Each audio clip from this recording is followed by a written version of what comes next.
Hey everyone, it's me, Mr. J. And I'm Tricky Rick. Welcome to the Dual Desires podcast, where we explore the ups and downs, ins and outs, and the many wild, beautiful journeys throughout the bisexual swinger lifestyle. In today's episode, we are very excited to dive into the story of the week of two beautiful, amazing people who have recently become regulars at the bi events. Today's guests are a loving and adventurous couple whose open-minded energy shines through in everything they do. They have passions about exploring power dynamics, BDSM, fantasy fulfillment, and they also support each other every step of the way. And they've always been side by side. Absolutely. Together, they embody a sexy, playful, connected journey in the lifestyle. Please welcome to the show, Tracey and Ginger. Yes, welcome. Woo! We're going to explore Tracey and Ginger's bi journey as a couple, how they found the lifestyle, and what it's been like navigating swinging, friendships, and the lessons learned along the way. We also want to talk about how Ginger's exploration of sexuality and identity and the Dual Desires parties and the impact of that journey has placed on them. We also want them to let loose, be as authentic as they possibly can, and have a great experience today. So we're really excited. Before we jump in, make sure you smash that like button, share this show with everyone you know, and subscribe to our channel so you don't miss out on future content. Head over to dualdesires.com to sign up for a profile and get all the 411 on latest Dual Desires news. Absolutely. Yeah. So with all that being said, let's get into it. Let's do it. I'm Champagne, I'm a bottom, fuck my ass. For us, we're probably more your typical swinger couple. We didn't even understand what the heck we were doing. It can be challenging because a lot of people in the bi environment, they want it to be a bi swap. But at the end of the day, I love cock. My journey has been much different. I play with girls. It felt normal. This whole time it has been not normal. I decided that when she left, I was going to make a life for myself. I'm like, you know what? I'm going to try everything with everybody. I think that's more about what this is than just having a party and throwing a swing up and letting people, have fun. It's more about actually interacting with people on more of an emotional and spiritual level. All right. So thank you again, Ginger and Tracey. We really Welcome. appreciate you guys coming out today. Thank you for having us. This is going to be so much fun. I have so many questions because you guys seem like very interesting people, and we haven't really had the chance to really get to know each other. Up until this point, we've had friends on the show. Now, how many times you guys been to a party now? What, fourth? I third? think this is our third. Third? Yeah, this is our third. Yeah. So, yeah. Yeah. That's So, great. three times I've gotten a chance to meet you guys, and we obviously, because the parties are so busy and I'm kind of a big deal that I haven't gotten a chance to really talk to you guys. So this is great. I'm very excited for today. So let's get started, and we'll go back to the very beginning. So where does your story as a couple begin? Well, we met about 2 years ago. We met at Orlando Pride. So the odd thing about the first 3 times Tracey actually met me, I looked like this. Okay. Oh, really? So some of the obstacles that, can be had were pretty much out of the way at that point in time. So That's interesting. So Yeah, it is interesting. what was that like for you, Tracey? Well, we met through my ex-husband, so Oh, okay. Oh, really? yes. That's an interesting story. At Pride. Oh, So you went with your ex-husband to Pride? Yes. Oh, wow. Okay. that's awesome. That's cool. So did you catch your beads from this? Is that what it was? They were friends, my Oh, ex-husband okay. and Ginger. Gotcha. Yes. Okay, good. Very So cool. we met at a couple of gatherings. Nice. Then we saw each other again at Pride. Okay. Oh, there you go. And it kind of just happened. Well, we had conversations the few times we met, and we had good conversations. Yeah, that's awesome. Chemistry. yeah. The chemistry was already There there. was Yeah. something there. Yeah, Good. no, that's really cool. That's so a newish relationship. Yes. Almost a year. Yeah, yeah, we're almost a year. that's awesome. right. And so I guess being in the lifestyle and a new relationship, like what's that like? Because for me, in my experience, my wife and I, we've been in the lifestyle for about 10 years. And we pretty much did it all along, but with her, she's like a cat, she's got to come to you when she's ready. So, when it was finding play partners and things like that, it was up to her comfort level and her thing, So how do you guys navigate that, like coming into it? Let me ask you this first. Are you both new to the lifestyle in general, or were you both in it before? We both have had some history with it. I dabbled for a short period. And was that your idea? Was it your ex-partners? It was my ex-partners. Okay. And what about you, Ginger? My first marriage, my ex-wife was bisexual and wanted to explore that side of her. So we got in the lifestyle at that point. Okay, very cool. And it was more her idea. No, I think it was my idea. I think she as I did at that point in time and struggled with communication. So sometimes one strength I have is I kind of pay attention. So you kind of pay attention, you pick up on the cues, you see some things here or there. Sure. Leads to some conversations, and then we kind of took a step into the lifestyle, and again we went to Heat 03 when it was open several times, and so it was a large part of our relationship. Most weekends were taken. I've always loved the social aspect of the lifestyle. Sure. Anytime, and again, that's a great thing about Ricky's parties. You can come here and you're just, and I won't say instantly comfortable, but it didn't take very long to kind of get comfortable. So I think finding that space where you can kind of let your hair down per se, sure, and be comfortable was very appealing to me. So I guess so. Like when it comes to Ricky's parties, were these like some of the first bi events that you guys have ever been to, or had you been to other bi events, whether they were Pride or whatnot? I know you mentioned a Pride parade, but I mean, was there ever any smaller gatherings afterwards or anything like that? No, I mean, for me, Ricky's parties have been the first exploration into that side of my, I think. Okay. Yeah. That's been the first step into those. Really? Into that foray. Okay. So okay. So we'll come back to that. Let's circle back to that. So, I remember you shared that link with me earlier, and I did get a chance to review that, and I'm quite interested. And pardon my ignorance because I'm still new to the whole. Whether are you trans? Are you a crossdresser? Are you or whatever that term is? So like, where does it all? I'm glad you brought up that term. Yeah. So where does it all begin for you? Where does the Ginger persona identity? What is the name? Say that again? I'm not phonetically saying it properly, but it's autogonadophilia or something like that. He's close, and I can't say it either, so I won't butcher it any further. But I think that's accurate because it's more of an appreciation for everything that's feminine. I think, and again, I think we're all somewhat similar in age, where we're raised in this, what I would call this toxic masculinity kind of. Right. I'm a middle-aged white male. I identify as a crossdresser. I never will transition. I very much like both sides of my personality. Sure.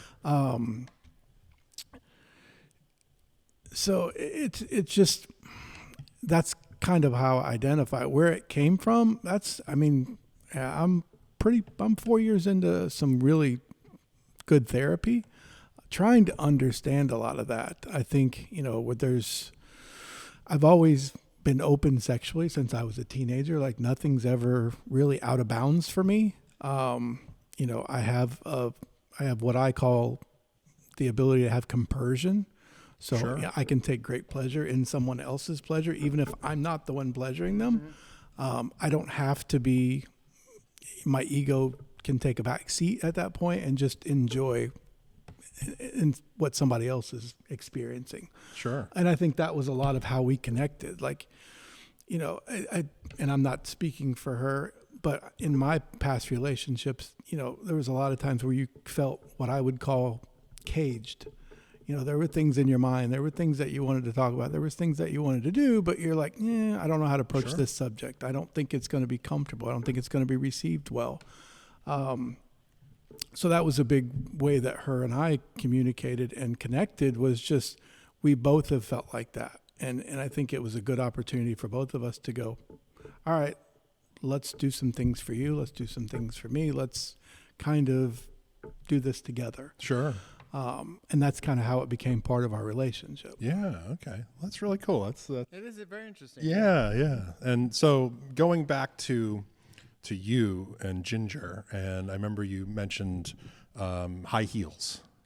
So let's start there. And then you were in second grade, you said? I had a second grade teacher. Oddly enough, I went to therapy as a child too, but I had a second grade teacher that was platinum blonde that always wore extremely high heels. And for some reason from that day forward, that's always been somewhat of an appeal to me. I've dated one brunette in my entire life. Obviously, most of the women I've dated have changed their hair color from time to time, but Sure. So what I've been attracted to has been along those lines. I think a part of Ginger's evolution is sometimes you can't find what you're looking for. So she almost started to become that. Like the things that I wear or the experiences I have are things that I've been excited by for 35 years, 37. I mean, I'm going back to when I was 14, 15 years old. Yeah. So I think that's part of her evolution. She's a weird headspace in the fact that she allows me to put down the toxic masculinity. She allows me to get in a different headspace. She allows me to safely experience things that my male persona might not be so willing to go through. Sure. I'm still kind of working through that. It's not something that I like to say, but it's kind of the Process. It's kind of, the path of least resistance. Right. Yeah. Okay. That makes sense. Yeah, for sure. So this was a question that we asked Champagne Sparkles when Champagne was on the podcast. So when you first started experimenting and trying new things, and as you have said, stepping out of your masculine persona and into the Ginger persona. So what was it like the first time when you put in those contacts and you did the whole hair thing and like really removed yourself from your other identity? Well, I mean, it was just an emotional experience. I mean, I can remember my goal every time I get dressed is to just be able to look in the mirror and not see any resemblance of what I see on a day-to-day basis. I don't think it's so much that I don't like what I see on a day-to-day basis, but it's just a different place. It's almost a different character. And that's exactly what Champagne Sparkles use that Right, same word, right. that character. Yes. Character or persona. Yes. Yes, 100%. I mean, again, labels are so... There's such a spectrum. Right. I think labels can kind of be dangerous in some ways. I think it was Kierkegaard that said, "When you label me, you negate me." I don't know if you've ever heard that. Well, yeah, because we're all more than our worst day, and we're all more than our best day. 100%. So I mean, one thing doesn't identify me, one thing doesn't identify you or Ricky. We're all defined by our character, right? Let's talk a little bit more about your curiosities surrounding bisexuality. So when did all that start? Well, again, I think I mentioned, and I mentioned going back to when I was a teenager. Like, I remember, I don't want to say having fantasies, but you'd have conversations and you're just kind of like, well, okay, I might be open to that. Especially in, and I think, we've talked about the bisexuality label and being on such a spectrum. I mean, there's people that are bisexual where they'll date both genders. There are people who, will have sex with both genders. And there's everything kind of, I think you mentioned when on the last podcast, like our, pillow princess, right. Yeah. So, I mean, there's all variations there. So I think it's just, to me, it's, I don't even want to say it's more situational. Like you get into an environment like we get to experience here where, sometimes it's just, we're having a good time. Like, if you asked me on Tuesday, would I do that on Saturday? I would have probably said no. Right. But on Saturday in the moment, I'm like, oh, that was fun. That's kind of how we look at it. Like, we were talking about this morning, like we don't come in with any expectations. Our expectations, and the greatest thing about our experience and how we do things together is that we stay connected. Like that was, our first party, I think there were two people here that just were like, you guys stay connected. We always go to play together. And then if we find someone else we want to play with and that happens, then so be it. But I think the joy that we get just playing with one another. Would you say that NRE or new relationship energy is really a catalyst for that? Or like just because you are so new and so into each other and the amazing, I like to use the ice cream sundae analogy where you got you guys are the bowl of ice cream and then the party guests are the whipped cream and the toppings and all that stuff. So do you think that's probably what it might be, or is it just the environment? Like, what is it for you? It's always fucking fantastic with Ginger. So I don't think maybe it's icing. I don't know. I mean, even if nothing else happened at the bi parties, it was just the two of us. And that's happened at both parties. I mean, we've been in a room just by ourselves, Yeah. and people will come in and out. And that's, again, I think that's a big highlight for us.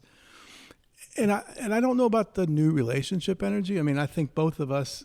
This is something I've never experienced before with you've anybody really? ever. Right. You've always been in heterosexual relationships? No, but I mean the connection. Oh, I got you. Yes. Yes. Okay.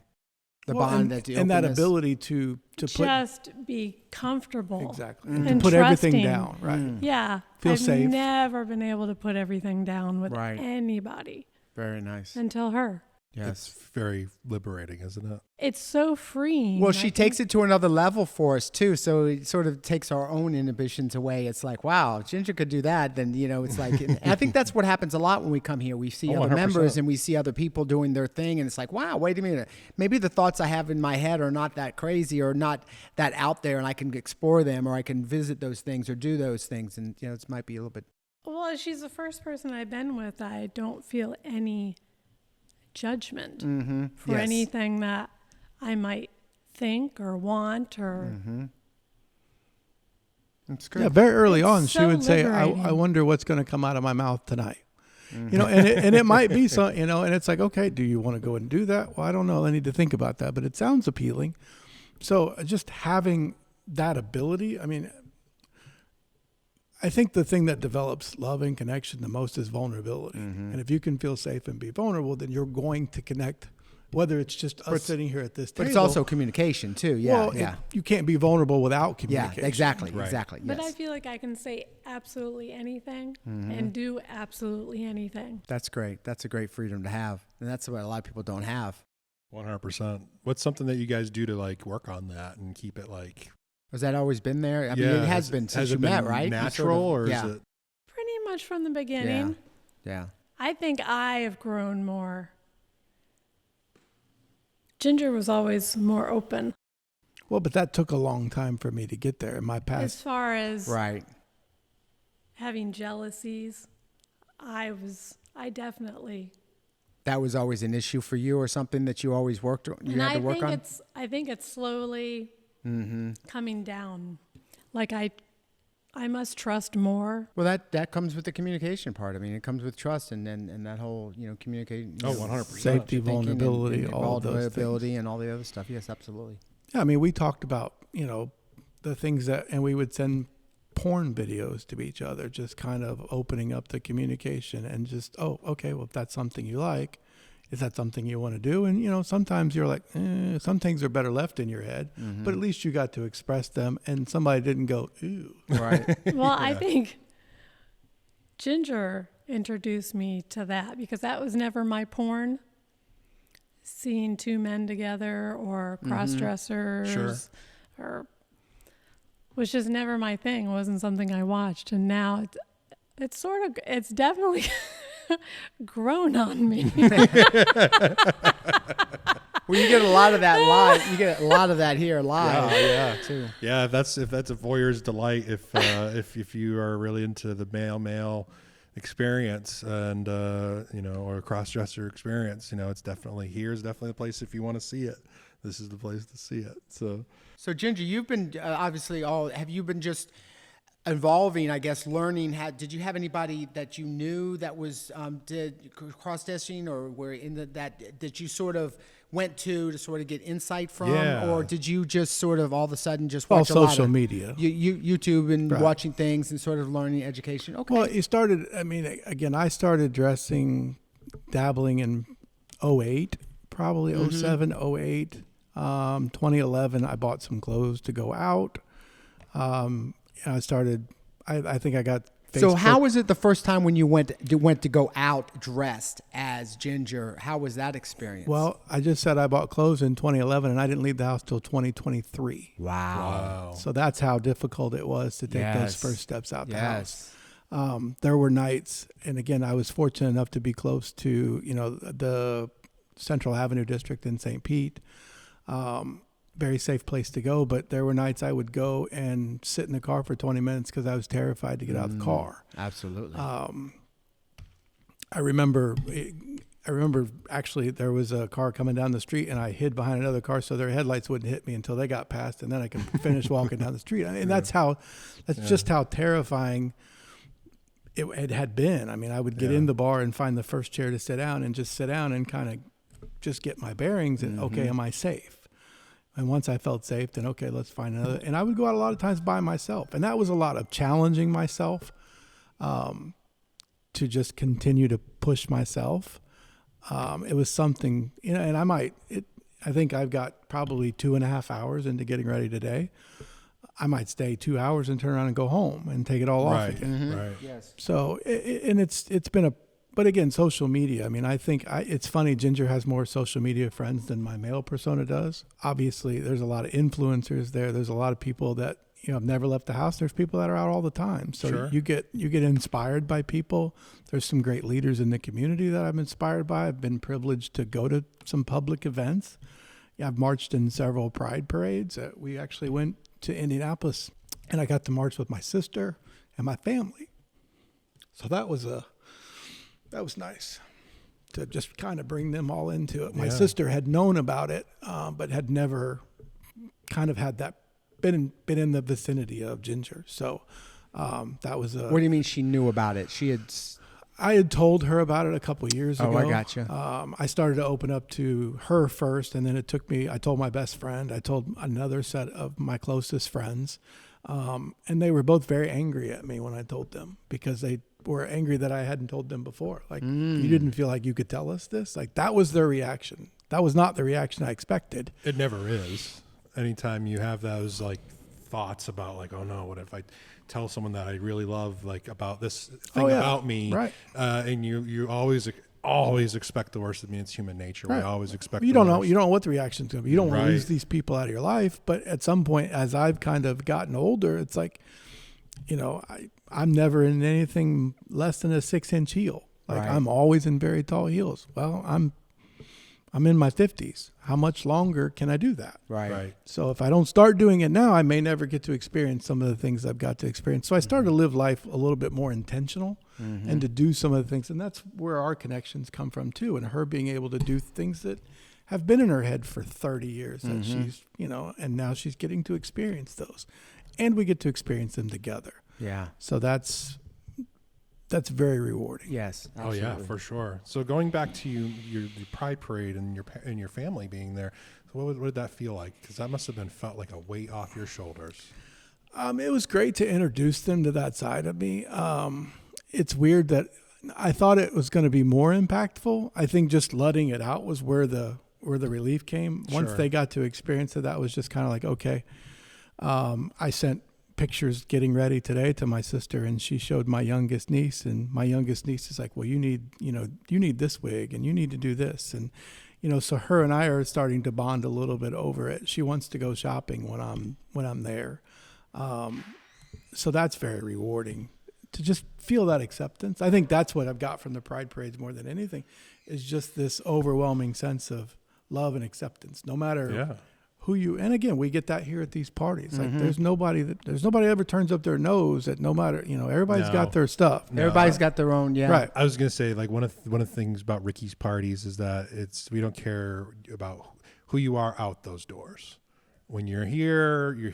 We're here for the event. And we're here to be our most authentic selves. And it's amazing that it happens. And I've had people come up to me at the parties and was like, wow, is there so many different genres and different ages and different body types and different, you wouldn't normally put them together. Right. It's like for whatever reason, it just seems it works. It's the ultimate melting pot. It really works. It just does, And so, and I try to, there's someone comes in, it's like, okay, you're not definitely for this kind of a party. And it's like, I'll keep an eye on you. And it's like, we have a conversation afterwards. I might in the corner go, look, this is sort of the deal. And then, after a while, it's like, okay, see how things go. And then after that, it's like, look, and I have a conversation that I don't think that this group is really fit for what you're looking for. And they're like, yeah, it's a little bit much for us. Or they're like, yeah, I'm looking for something a little bit different or whatever it might be. Sure. And it's really good. Have you ever had anybody ask or say, yeah, it's not intense enough for me? Right. I have. You have? I have. And that was an interesting conversation because there's a group, FetLife, I'm going to just say FetLife. Yeah. So somebody was asking me, well, why don't we advertise more on there? And I'm like, well, because I had some problems with that. Yeah. And the problem is that there were some pretty extreme, I don't say extreme, but it was like they were like in very advanced, more advanced. Yes, Yes. You're more into stuff. Like you're talking And- like fisting and up to the elbow kind of stuff. and just very much more intense. That's Yeah. like the advanced classes. They Yes. weren't the beginner 101. They Yeah. weren't like, oh, I want to see another PP, or I want I don't want to go out and just explore with somebody else. That was where we get here. Then this guy pulled me in, or actually she was dressed and she pulled me. She goes, and she had a bag and it was all full of all these toys and everything. She's like, I'm really into, and then like got really specific. And I was like, well, I don't think this group is that advanced yet. Yes, yeah. And that was pretty much the end of that. And that was one of the conversations I was actually talking to Princess earlier today, was like, that's why I don't advertise on that platform, because that platform tends to be a little bit more extreme and it really doesn't work. So I think there's a balancing act. I think we all have where we like and what we don't like. It wasn't that it was over the top for me, but I think it was over the top for the kind of a party that we try to do here. Oh, 100%. 100%. It's all about knowing.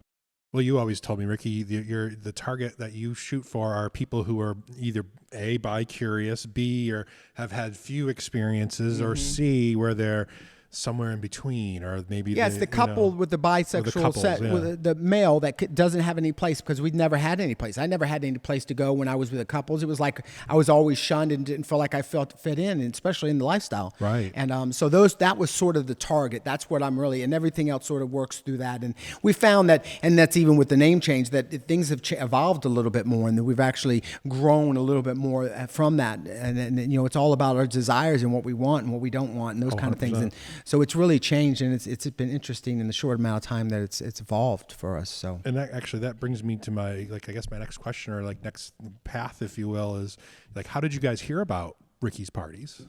What where did it come from? SDC maybe? I think so. I probably was SDC. And I also have a friend who dresses that sent me a flyer a couple of years ago, and it was, I'd kind of looked into it, so it had probably sat there for probably 2 years before we actually came to a party. So, but yeah, so I knew about it. You probably didn't want to come by yourself at that point because you didn't meet Tracey. I mean, obviously you were by yourself at that point, right? I was in a marriage. Gotcha. Yeah. Okay. We had discussed opening up the marriage. Mm-hmm. We never ended up doing that. We just kind of decided to go our separate ways. But yeah, I'd known about it. We are on SDC, so it's advertised there. But yeah, I mean, again, that's good. And you guys have, it's been great ever since you came. I remember the first time when we gave them a tour, and you guys, it was a tour, and I'm like, I don't know about this couple, but they seemed I was very quiet. She was quiet. Tracy was quiet, but she had a grin from ear to ear. She's looking around, and she's like, wow, look at this. And it's like, and I'm thinking, okay, I don't know, but both of you just fit right in. And next thing I know, I'm like, okay, where are they at? And I look back. I remember when we first came, I was like, I don't know about this. I don't know about this. You and can tell. When we left, I was like, what a fucking fantastic night. We were the last one. You kicked Yes. us out. I know. Somebody needed their room. That was my room, Exactly. actually. And look, I'm the type to start at 10:30 and end when the night ends. So, but y'all were like, okay. It was like 4 a.m. Wrap it up. We were the last ones to leave. Trust I me. was like, oh my God. I mean, because, you sort of read someone when they first get there, and you're just like, well, You know, I mean, Tracy's very pretty. She's very pretty, but she's very quiet. I'm thinking, oh no, this might go either way. I'm not real sure which way it's going to go, and it's gone the other way before with the couples before. You know, they dip out right after the round robin. You know, they're gone. Like all of a sudden, it's like, where'd they go? It's like they beelined out the door, but no, nothing. Tracy and Ginger were out in the back, and before you know, I'm like, where are they at? Oh, they're in the puppy pile over there. True story. So what was it like coming? So you had all these years of, for a lack of better terms, keeping it in the closet, right? And keeping it behind closed doors. And then, you know, you go out to the bar or whatever, you know, you said in St. Pete, and you would go and you would, you know, it would take you a long time to get there. And then you finally get there, and then you sit in the corner and you're just a wallflower.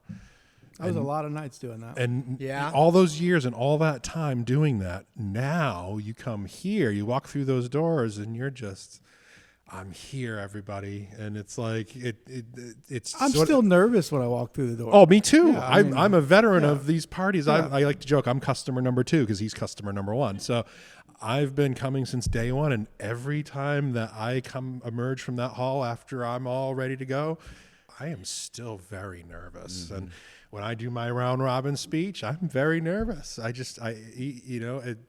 But it's funny because, again, if I I get nervous. Right. I still do these parties, and I still get, thing. It's like, it's going to go over. We're going to get there. You know, what's going to be, and it's just have faith. It's going to work itself out, and everybody's going to be there, you know, so it is what it is, and it's always, and I lay in bed at the end of the night after the party's done, and everybody's quiet, and it's gotten, you know, I get that little couple hours before we get up moving around. I'm thinking, we got through there, very successful, and hopefully we've helped change some people's lives, you know, and you know, that's part of the miracle is that we've been able to do this, you know. And I was talking to somebody today, and you know, it's more than just throwing mattresses on the floor and saying this is a place to come, you know, play and party, and you know, it's more about having those connections and people finding their true selves, and as a couple, you know, and also other people there to identify with. I mean, I think that's really more the and she mentioned it the other day. I mean, we're on SDC. We try to attend different parties for different things, but she said the group here is just very accepting,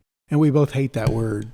It's very comfortable. Right. Yeah, it's comfortable. Comfortable is a good, Well, it's funny, but you say comfortable because like anytime like I promote the crap out of this event because I want everybody and anybody who's ever even thought about, as Ricky said, see another PP, you know, anybody that's ever thought about that or even, you know, curious or whatever, come, you know, because we're always welcoming new friends, and you know, because I always like to say, you know, maybe you'll meet your next new best friend at the next party.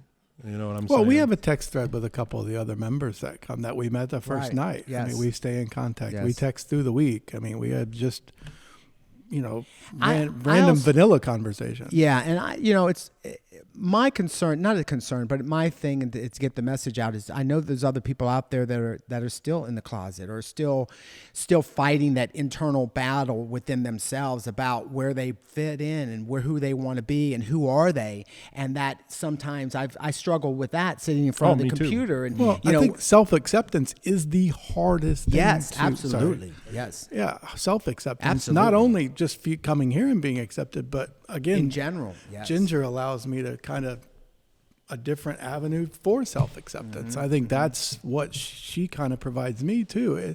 We talked about me going out, and me going out was a lot to get acceptance and to feel part of something. And the one thing that I don't need to do anymore is that, because I have somebody who just embraces that side. Yeah. And honestly, at times, if Ginger hasn't shown up for a little while, she might say, hey, I think it might be, you know, I miss her. Like, you know, maybe we need to do something. So again, that's something I've never experienced where, you know, she embraces both sides of my personality. And like we talked about, like there's nothing that's off limits. There's nothing that you can't say. There's nothing that you can't think, you know, so it's just very freeing. 100%. It's very important to have a partner like that because from my own experience, I was engaged 3 times in my life. The first one was just young and dumb, and it was not going to last. The second one felt real, and we were both only children, and we were very much in love, and you know. But then she cheated, and you know, back then I had a very, very poor self-image and very low self-esteem, and I forgave her and took her back, and Well, it turned very toxic very quickly after that. And we moved to Florida trying to start a new life together. Or maybe we can mend things and, like I said, brand new life, not knowing anybody, just two friends, that we had with us. Well, 2 years go by, she leaves, and I'm here all by myself. So I had to step up and become who I wanted to be. Because up until that point, personally, I had little fragments of my personality were all little fragments of all of my girlfriends. I was a serial monogamist my whole life, from the time I was 16 until the time I was 20. Well, now, I'm married now. But I've always had a partner or two. So Ginger, you were married, right? Prior? I've actually been married twice. So in both of those relationships, obviously, were they accepting of your choices and what your desires were? Or did they know it all? Or did they know? My first marriage, she had hints. She knew a little bit. I was I didn't understand it. I couldn't communicate. I mean, again, we were in this lifestyle. Mm-hmm. Like I remember going to Hedo 3 for a fetish week. And they had, block of rooms. They had dominatrixes there. They had all of these things. And my ex-wife was into, some of the pain and things like that. And, and I had 3 rules at that time. My 3 rules were don't piss on me, don't shit on me, and don't hurt me. Those were my 3 rules. Yeah. So, now I only have one of those rules left. So. And you can guess which one. Write in the comments which one. Yeah. Right below, right here. Tell us what you think that one thing is. But because of the trust, to trust somebody, like, that the pain thing's been really new for me. But, I trust her, and I experienced a little bit of that but I got to the point in my past relationship where it was just like, I have to do things for me. If you don't accept them, that's okay. Sure. But I can't. Like we talked about, I'm now in my 50s. Like I can't keep putting it away. Right. And that's what led to the demise of the relationship was just, I can't continue to put these things away. Mm-hmm. And so, like I said, the first marriage, I couldn't communicate. I think if I would have communicated, again, she had her side. She understood all of that. But she didn't communicate that anyway. I just basically opened the door and said, here, if you want to go. Yep. Same thing with Tracey. Like, here, if you want to go, whatever you want to do. Like, I've always been open. Like, I can't say I don't get jealous because I've had, just here at the party, I've had moments where it's like, that's a noise. She didn't make that noise with me. Like, what are you doing to her that I can't do? Right, So that's happened. That I can remember 2 instances. I was like, my head tilted a little bit, and I was like, okay, we'll have to talk about that when we get out like of the here. German Shepherd was like, woo. Right, exactly. So those things are going to come up in those situations. Yeah. And it's just like process it, understand what it is. Sure. And again, that compersion kicks in. Our first kind of experience with her, she joked when we left. She's like, I think you're happier about it than I am. Yeah. And I'm like, I think you're actually right. Like I was over the moon at her experience, and I don't know that I really understand that. I don't know how many people are wired that way. Right. But that self-acceptance, It is who I am. Yes. I can't really do anything about it, so I can hide it. But it's also probably that you're that how getting the pleasure from that, seeing her pleasured, and 100%. that thing is just wow. That really, it's well, and to know that she's fulfilling a fantasy that might have been in her head for 30 years, and she's getting the opportunity to fulfill that, and I get to be a part of that, like that. Sit and think about that for a second. Yeah, that's yes, 100%. That's a big deal. Yeah. Absolutely. So what about you, Tracey? Like Ginger said, that ride home for Ginger, it was very wow. So what was it like for you? Leaving that very first one. It was exciting. Very exciting.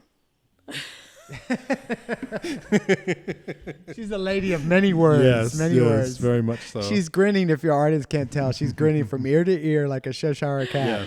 Yes. For those who are audio only listeners, yes. She is grinning ear to ear. So obviously you've been coming quite frequently, or this is your third party tonight, where we are here for a party tonight, everybody. Yes, so, absolutely. Yes. We're really excited about that, and this is your third one. So as time, and I saw on Ricky's website that you were looking for some advice about Hedo going to Jamaica. Oh, yes, so absolutely. Yeah. So since you've never been, what's some things? Well, you went to 3, right? I've been to 3. I have not been to 2. I've been to 3. I think Yeah, the 6 three's or gone 7. now. Oh They yeah, don't it's have gone. anymore. Yeah, So I was 6 gonna, or 7 yeah. times. So what? So those of us like myself who have never been to 3, what is Hito 3, or what was it? So Rather? there wasn't a Hito 1. There was only a 2 and a 3. Right. As to why, I'm not sure Exactly. exactly. I the never whole figured deal that out yet. either. But just because of economics and because I think that they just really, it just didn't work. They closed it down years ago, quite a number of years And ago. was I it- never were the president. Was it in the States or? No, it was in Jamaica, It was in yeah. Jamaica. It was in just Ocho on- Rios. It was on another side of the island. And okay. so basically, it was that kind of experience, and it just never really. I mean, it just never went anymore. They never Yeah, have yeah. it. So now it's just Fizzled the out Hitos and too. became a Correct. thing. Well, Gotcha. and, Okay. and when we went there, again, talking about these parties, and you make friends. I mean, my ex-wife and I made friends all around the country and traveled to see these people, and they would travel to see us. Like you would get there and you would start to have, conversations. And then, we went one year and there was literally a tropical depression the entire week. It rained the entire week, but it was an amazing experience just because, you really didn't have much else to do but make sure you were in the clubs at night. Drinks are pouring, everybody's talking, and then, your playrooms in the evening. So Tracey hasn't experienced anything like that. Have you ever been out of the country, Oh, Tracey? yes. Yeah. So yeah, We're gonna have a good time. 2 weeks. We're going. If nobody knows, we're going to Hito's in Jamaica, and we'll do bi-week there, and it's a full takeover, resort takeover, and we've been talking about that. That's been on my agenda here the last couple of weeks. Besides the new branding that we've been doing, but we got a lot of really good stuff planned. I think we're looking at the spring, the April. The spring, April. Yeah, Oh, okay. yeah. We'll get yeah, through either this one. year. That one actually is really good too. It's not as humid. It's still really a good party. And that one actually, this next year is going to be the full takeover for that one. But they're both really amazing. I'm parties. excited for that. I Yeah, unfortunately I know, Jay. couldn't go in a couple weeks because of work and things. But April is going to be our time to really enjoy it and have a good time. Y'all are in for a real treat if you do go. Jay's been Because it's just like it's the mansion party for 7 days, 7 nights, basically, Right. and And and what's then the gr- island and the and food. it's just and it's so big it's that big. you Yeah, you it's like really amazing. you can have whatever experience you want. Do you want to party 24/7 and be in that party pool all day? Or you can go sit in the do hammock it. at the other side and sit by the beach. And Right. just be quiet. This is the typical day for my wife and I. We get up around 7 o'clock, 8 o'clock. We go eat breakfast. We get a nice, delicious Blue Mountain coffee with some rum cream in it. Mm-hmm. We go down to the beach. We take a nap on the beach. Shellboy walks by a few times, offers us drugs. Thank you. Shellboy. His name's Shellboy. He wears a shell on his head, and he walks down the beach trying to sell his stuff because they have a law that the first 3 feet of the water is actually public land. Yes, it's so they yes. actually can walk back and forth. So you got to be sort of Probably the seaweed line. Yeah, exactly. Yes. They sort of walk this. Come on, man. You win. Yeah, Come yeah. on. Come here. Oh, Yo, funny come on. story. First, my wife and I's first year, so 2023, first full day. Okay, Shellboy walks up to me. Hey, big American daddy, I got that 8-ball for you, man. I'm like, no, thank you. But anyway, so yeah, we lay on the beach, and then we go to the prude pool, and we have cocktails there, and then we're like, okay, well, now it's about lunchtime. We go have some food, and then we go back to the room, take a nap, and then we do the afternoon party in the party pool, and then we do the. When I saw Jay, I was like, Jay, are you doing all right? He's like, yeah, man, it's good. It's good. Yeah, you would have thought I had some of the Shellboy goods, but no, I did not. And his wife's like dragging on. She's like, yeah, we're going to go take a nap now. We're going to be back. And I was like, Yeah. okay, cool. So, But the best part is, after all the parties and you have your dinner and, you get ready for the night event and we all get dressed up. But the best part is, after dinner, we, they have a show. The show on the Kink Night is the best show that they have. But you watch the show, live show, and then after the show is time for playtime. And then Ricky takes us to the Kama Sutra room. did and you that's go? where all What year did you go? I went both 2023 and 2024. Okay. So both years, just, unfortunately this year, but yeah, and it's like we started some day play too. Because we had a lot of stuff. I actually have a very funny story about that, but that's for another time. But no, it's like you picture your master bedroom over here. That's really the puppy pile room. That's where all the action happens. Is in this room right behind us, folks. This room right over here. So picture that, but 100 people. Jeez. Yeah, I would say about 100 That people might in be there. a little overwhelming. It can be just like these parties can be too. I mean, so there's places you can find your own spot and you can walk in there and look and do your thing and then leave or whatever you want to. But it's basically that same thing because that's what happened with us. Is we had some Tom and Bunny from Tom's Trips. They actually came to one of our parties and they were like, "What?" And they saw the round robin and then they saw everybody playing. They're like, "What just happened?" Like, how did that, nobody does that. Like, that doesn't happen. And I was like, well, it happens every time we do a party here, and they're like, wow, would you like to maybe do this like in Jamaica? And I was like, and that's how we started. And they gave me 20 rooms. And so I said, okay. So we tried to do that. And that's what it sort of took off. And we started, the Kama Sutra room is that safe spot. That's the place. Because at the first year, it was actually, it was a half takeover. So there was other members there that weren't really with our group. So we needed a safe spot, and I told them we need a safe, and that's where we ended up in the Kama Sutra room. And now it's taken off, and now they're actually other groups are doing stuff there in that room. So now, really? Yeah. Well, it's AC'd. I'm freaking too hot not to do that. It's freaking humid to be having sex out there. It's like, really, we need AC and a bathroom and showers, Yes. and it's like Makes there's a difference thing there. So again, you're spending all this time. Said 2008 was when you first bought your first pair of heels or started experimenting, Right. and it wasn't until 2 years ago when you first went out. So when you first went out, and that what was hiding behind cars, remember? Yeah. So that after That wasn't that long ago. experiencing all of that, like, how do you feel now? And where do you see yourself going? The going part, I think that's something I really haven't thought about. And again, I don't think from the growth side of things, I hear and I talk a lot, and I talk for a living.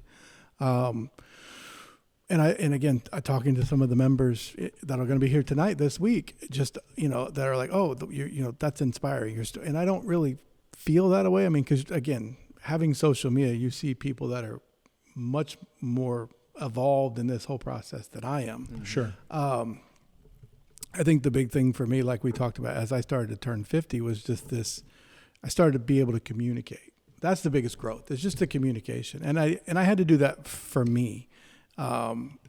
It's from her conversations, and again, I don't want to speak for Trace.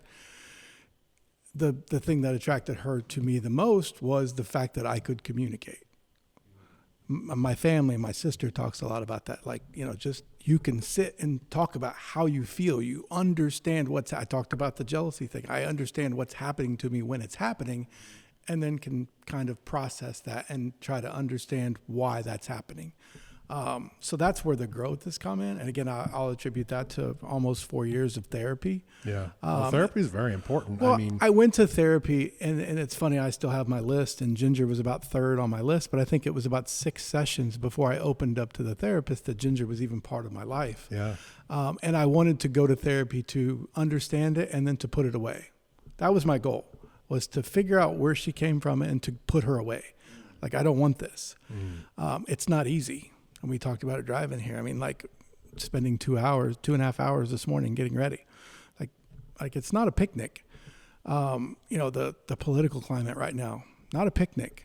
A lot of, there's places that there's places you can go that you're just not safe. And again, I'm 6'1" and currently about 207 pounds. And with hills, you're like 7. 6'8". I'm 6'8". Right. I'm 6'8". Like I don't, I stand out. Yeah. Oh yeah. So, and I think I embrace that part of me. Like I understand that, and I'm okay with that. I don't, we've got a lot of the community that I just want to fit in. I want to be passable. I want to pass as I gave that up a long time ago. And that's what, right, exactly. That's not happening. I didn't even know if I could buy clothes. Yeah, exactly. And then I started ordering some things online, and it was like, oh, hold on. And then I was 262 pounds in November of 22. Wow. So I got all the way down to 190. I dropped 70 pounds. Wow. And that was literally 90% of that was driven by Ginger. Wanting to fit in clothes, wanting to fit in dresses, wanting to be able to, just feel comfortable. Sure. So that was a big driver. But I think that for me, that's where the growth is. I mean, Tracey's talked about her growth. So I think that's the thing when you can grow together, and we can challenge each other. We can hold each other accountable. And it's safe. Absolutely. 100%. It's the safest I've felt. And that's my goal, is for you to feel safe. And vice versa. Well, safety to me equals freedom. So let's talk about first experience with, whether it was together or individually, but with another gentleman present. Again, those thoughts have been in my head for a long time. Again, very, very open as far as, the fantasies that bang around in my head. I had 3 experiences with other cross-dressers. The last experience being in 2014. And I was as my male self. I had not had any experience. And if I'm being very transparent, very honest, my first experience with a male was in this house. Oh, really? That was my first experience. Wow. That's interesting. Yeah. I wasn't. How's that make you feel? Right. Well, see, that's the whole thing. That's the conversation I had earlier. It's Yeah. like some of them want to come and they just want to see another pee-pee. They want to play with it. That's Right. a new thing, and it's like that's great. I mean, that's a growth thing. It's, Right. Yeah. It's absolutely That was for you. right. Was That's awesome. Right. Was here. So I mean, we That live. was my first experience too, Was it really? with being, with watching that happen. It's not on TV anymore. Right. I'd It's never just seeing seen it. that in person or experienced that. Yeah, I was so- talking to somebody last week, and they were talking about some of their fantasies, and I'm thinking they were saying, "Oh, I would love to see this, this, and this." I'm like, I see that at every single party. I'm like, that's a normal Right. that we Right. have at our parties. That's And- no big deal. I've seen that a million times. But I think it's some people we take that for granted. That, Right. And I'm glad yeah. that we have that ability here, that people have but it's never, and nothing is ever forced or must that somebody does or anything Sure. like that. But it's always there for those people or anybody to experience. And some people may not even know what they want to experience until they get in there. It's like, Well, wow. what happened yeah. was I'm watching this from afar, and then the next thing you know, I'm like, hey, I want to get I in want to on be a part this. of it. There you go. That's it.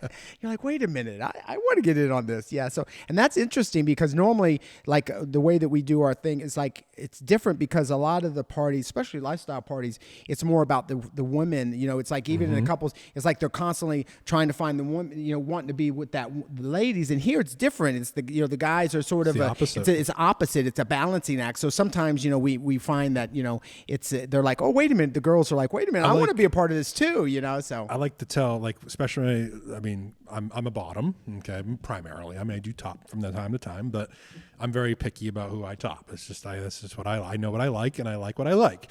So anytime I'm trying to recruit gentlemen to come to these events, I'm like, you go to Secrets or you go to any of these other clubs out there, like, you're a single man, you're just another single guy, okay? You come to Ricky's party, as long as you're bisexual, as long as you're either willing to do the act or get the act done to you, you're going to be on an equal playing field as a single female. And well, we do the pricing that way too, because that's Right. something a little bit different too. And I've had people, especially the single women that usually get in for nothing or for $20. I'm like, well, it's because the lifestyle, they're using you as the bait. Right. Like you're the carrot. And it's like that creates a big dynamics in the room. And now the guys that spent $200 to get in there is thinking they're going to go chasing after you because they want to get their money's worth. Like that creates such a dynamic, 100%. such a, no, I don't want to create that in the house. And the weird thing for our dynamic, and sorry, Ricky, I didn't mean to cut you No, off, it's fine. is we would rather play with a single male. Yes. Yeah. Yes. So that And at Secrets, we noticed they limit that, and Yes. I was very frustrated by that. But the thing is, and that's sort of the idea because they I don't know, it's just the way that but I think it's an educational thing. I think the single males are not educated. They just think that they're going to go in there and they don't have an idea. Like they don't know how to have sex with a regular heterosexual in a relationship, Yeah. let alone in a couple. So Sure. it's all new and it's different. So I'm you going know? to say one thing real quick, and I being bi, obviously I come to Ricky's parties, but I've been dabbling a little bit in going to like gay clubs and just bathhouses and things. So I went to one in Orlando. I won't say the name, but I enjoyed myself. Don't get me wrong, but I will say that in the gay community, consent is not a requirement. It is, well, it's not really a thing. We'll just say that. It's a different, especially if you go very, there. If you very go there. different. Yeah. Very different. And it's almost like when you walk in that door, it's implied consent. Wow. Where here, it's a requirement. Yeah, it's a different animal. It's a completely different animal. So I'm actually thinking about it's interesting how when you look at the LGBT community and then we fall within the the L and the G, is that the bisexuality is sort of looked upon differently on either side, even in the heterosexual world, it's like, no, you can't be bi, or, you either have to be a lesbian or gay. And that's sort of a weird thing. And the same thing with the gay community. It's like, I've had members that are people that are gay, but then they're like, hey, don't tell anybody, but I watch women in videos. Really? Did you just say that to me? You know what they call that straight curious. Yeah, straight. Straight curious. I'm serious. I had a business partner and he was gay. And he basically one day he had to have a heart to talk, and he had to have a heart-to-heart talk with me, and he really wanted me to know that he sort of gets off on watching straight porn. I'm serious. No, we laugh about this but this is the truth. Yeah. It's like we live in a world sometimes where it's either had to be black or white, and it's like that's not necessarily the truth of the matter. In the lifestyle, it's even worse. Oh yeah, because I mean, again, as we've mentioned, we're on SDC and we get messages every day, and we laugh. We'll go through the profile, and the guy will say straight. But he's messaging, either about playing with me or playing with both of us, and we just kind of chuckle. And it's like, I get it. And trust me, I get it. And that's how we started doing this, because I was out as bi, but I was constantly going to parties, and I was always getting hit up. And I looked at the profile, I'm like, but it says straight. Right. And I was like, And the door, they're straight outside. Everything's good. As soon as the door closes, they're like, really? I was like, you're going to be acting straight out here, and then he's all over it. But it's like, really? And that, I think, was where I sort of realized that, I know I struggled with that dynamics, and I struggled with those things. So I'm sure that other people do too. And that was really what. And that's that toxic masculinity. I mean, especially in a group environment, there can be some guys that are either open to bisexual play or bisexual, but I'm not taking that step forward in this group. I don't want to be, stigmatized. I don't want, and it's disappointing and it's sad. But I've been there. I mean, I told a story about being at a lifestyle party, and there was a guy there that was openly bi, and he was upstairs playing, and there's like 4 or 5 guys in the kitchen. Again, to your point, Ricky, it was more about the women playing with each other at the parties. And that, and they're talking about, there's a guy that's bi, and they're kind of talking disparate. Exactly. They're testing the waters. Some of them are probably wanting well, and that may be or that. I didn't even think of that. I'm thinking the other. I'm thinking the other extreme. I try to be Mr. Positivity, but a lot of the times I think the worst of people. And again, that's something I personally work on. And that's something that's like one of my biggest. But that's your history. That's been your experience.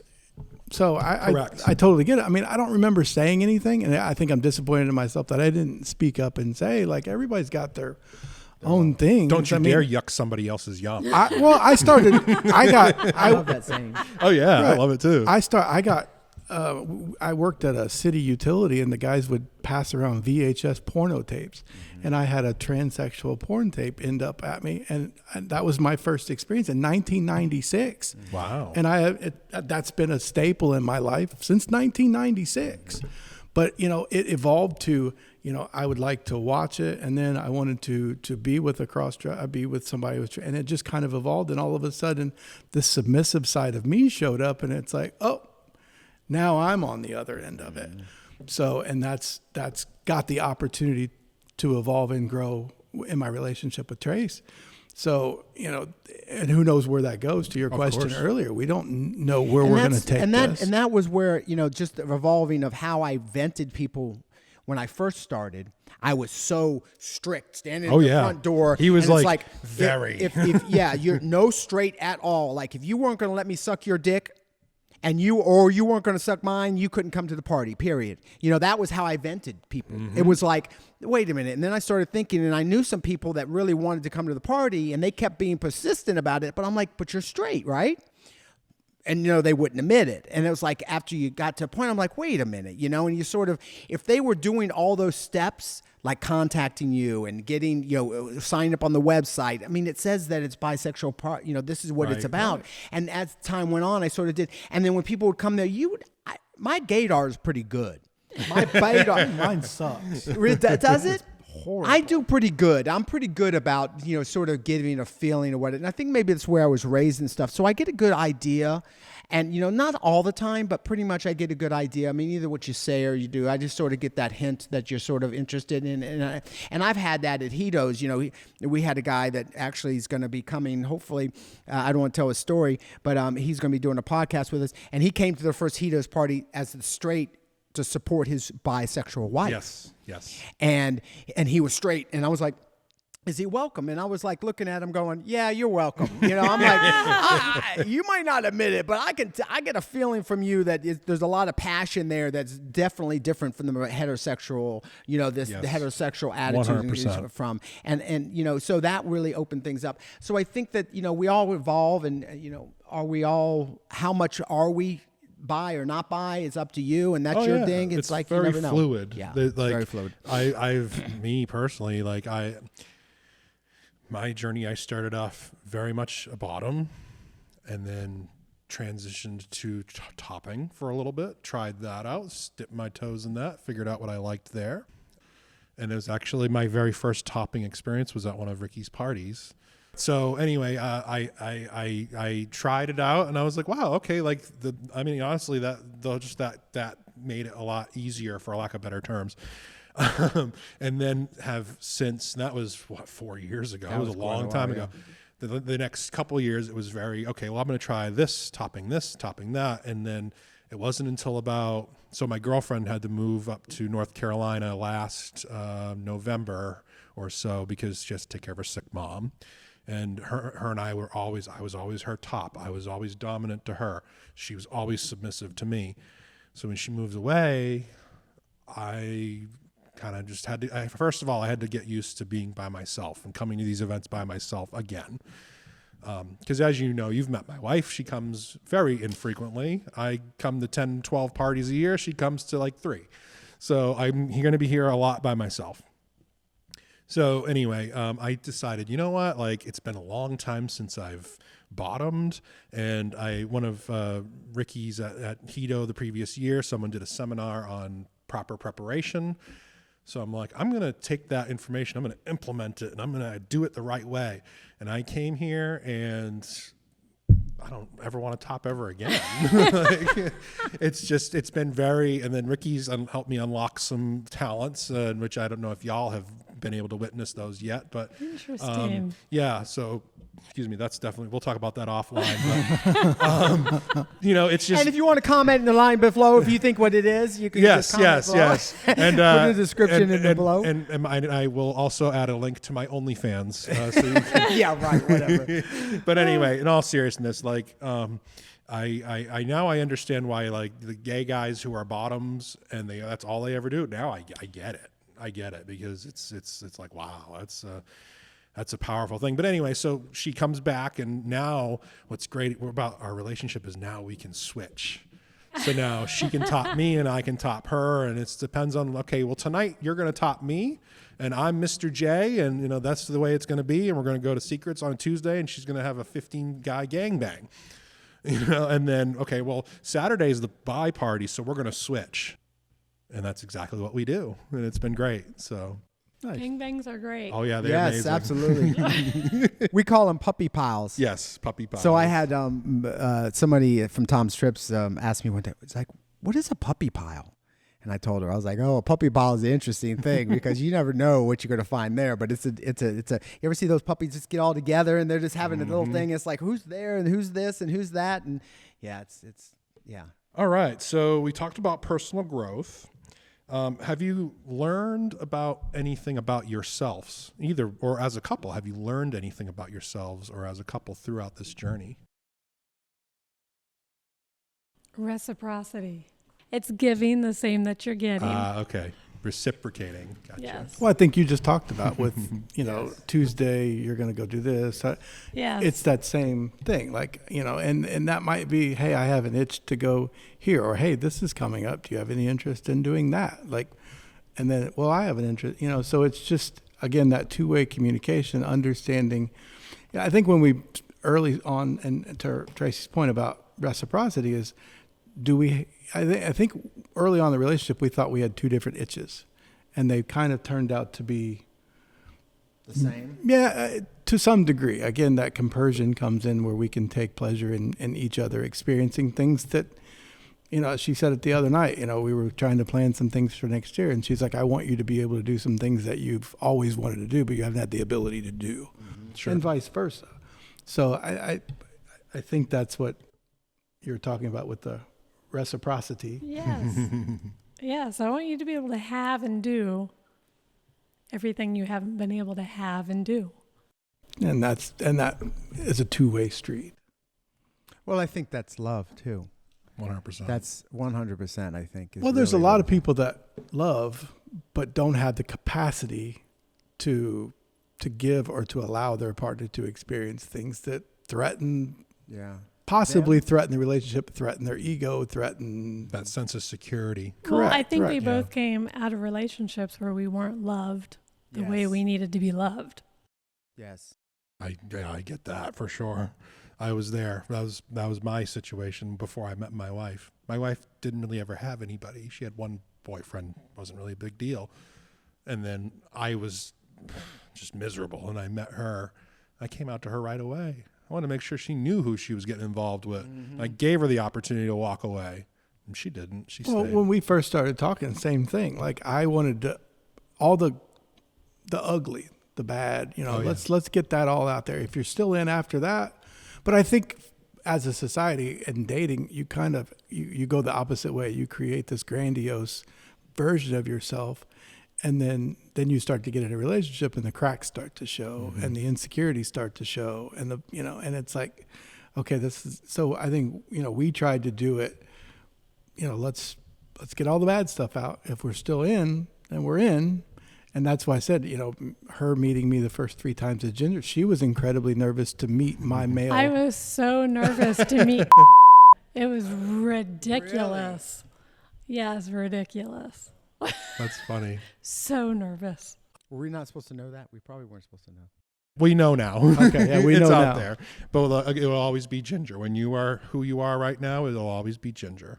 Looking towards the future, what any exciting plans? Anything fun that you guys want to try or do? We're going to Hitos. That's going to do. Yeah, I know you said Hitos, but that's probably the big thing. You're really looking forward to trying that out and experiencing that. Well, we're starting to. Again, we've done a good job, and as we talked about, we're new and somewhat new in a relationship, so we're combining our lives right now. Yeah. We're bringing family members in. We're bringing friends. We brought in friends really early on. I think, she has an amazing support group, and quite honestly, I do too. So bringing those people into, that have watched us go through the things that we went through for years, and just go, hey, give me some perspectives. What are you, and so we did that really early on, and now it's, like I said, we went up to Indy, and, she got to spend some time with my sister and my nieces and meet, aunts and things like that. And, I'm fortunate enough, I've got to spend a lot of time with her daughter and her mother. And now next weekend I get to meet, the other side of the family. So again, those are a lot of our focuses right now, is just as we're combining our lives, is trying to start. We've got a good foundation. It's just now building what that looks like. So I have a question about that. Are you introducing yourself to them as Ginger? At this point, we're not trying to hide it so much, but it's not in their face. Right. You're not doing that. Okay, and I get it, and that's what I would think anyway. I would be that way anyway, and that's. There's very few people in my life that know. I don't openly, especially again. I work in a corporate environment. Right. I work in a male-dominated industry. Right. A lot of middle-aged white men with a lot of opinions. Right. So that's not. And I haven't had a desire to live openly like that. Right. I did have a desire to bring my closest friends into that circle, because and that's fine. Well, you don't want to hide your. Definitely, absolutely, yeah, right. Exactly. I just was trying to get a dynamic, so how that all was. So that's interesting. So the next question I have, so if anybody wanted to reach out and contact you, like through SDC or through Ricky's website, what's y'all's like handle or username on those websites? Baby Cakes 1026. On what? On both, actually. On both. Yeah. Baby Cakes 1026. All right. I like that. That's funny because Baby Cakes, that was my pet name for my very first girlfriend in college. On this one, I have here, on dualdesires.com, it's Ginger and Tracey. Right. And on SDC, it's Baby Cakes 1026. Yes. Okay. That's why some people will be looking. I was like, because I just looked at it, I was like, wait a minute. Okay. Well, the initial profile on the buy event site was just me. Right. So I added Tracy into that. I remember as we that. started. Yeah, as we started to kind of absolutely cohabitate. That's great. The last question I like to throw out there, it's more or less, it's not a question, but it's more or less give you an opportunity to say your final thoughts and, how you feel and what, you think advice that people would need. And then also if you had any shout outs, anybody you wanted to recognize and give some kudos to. And that goes for both of you. I would say don't go in having any expectations. Mm-hmm. Absolutely. Yes. That's probably my biggest tip. And anyone you want to shout out to? The lady next to me. Absolutely. And I think we talked about earlier, it's that vulnerability, when you can let your guard down. And again, this place, Ricky's parties do a great job in providing that environment where you can be vulnerable. And once you can do that, and you'll start to experience some different things. And again, that will evolve. Like Ricky talked about, well, I want to see this. Well, we see that all the time, and then it's right. like, where does that go from there? Right. So it's communication. That's, I think every podcast every episode's been all about communication, especially 100%. If you're not, leaving your partner in the dark as far as what you're thinking or feeling, that's a recipe for disaster for both of you. You're not going to be any better for it, and they're not set up for success if you can't communicate what you want or need. So sure, it's communication, it's being vulnerable. And to Tracy's point, I'm the worst at having expectations. Like I'll go to a party and go, I want to do this, this, this, and sometimes that works out and sometimes it doesn't. Yeah. I learned my lesson because I went with expectations and then they weren't met and I was disappointed. So now I don't do that. I'm like, hey, it's you and I. If anything else happens, then hey, that's just like icing on the cake. 100%. Absolutely.